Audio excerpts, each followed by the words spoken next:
আজকে কি রান্না করছি এগুলা তো আবার আপনাদের সাথে শেয়ার না করলে আমার পেটের ভাত হজম হয় না।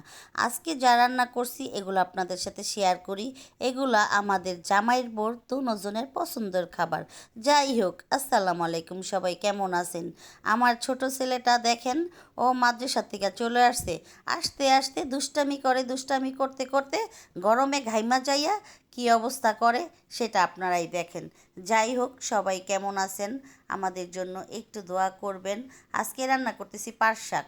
আমি বুঝি না আমার কেমন কেমন লাগে, মানে একটা জিনিস যদি খাইতে মনে চায়, না খাইতে পারলে মনে হয় ভাল লাগে না, অশান্তি লাগে, ভালো কিছু খাইতে ইচ্ছা করে না। এই যে এই শাক শোক, বিয়ের আগে কিন্তু এই শাক শোক জীবনেও খাই নেই, গুঁড়া মাছ খাই নেই, জানেন।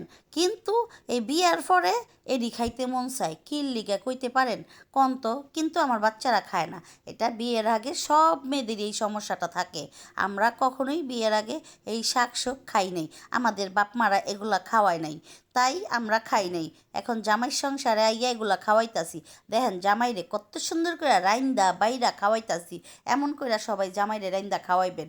যদি জামাই যদি একটু ভালো ব্যবহার করে, মুখে যদি একটু মধু থাকে। যাই হোক, সবাই একটু সাপোর্ট করবেন, লাইক করবেন, হ্যাঁ, আর সবাই সবার পাশে থাকবেন। তাহলে আমরা সবাই এগিয়ে যাব ইনশাল্লাহ। সবাই সবার পাশে থাকবো, ভালো থাকবো। আল্লাহ হাফেজ।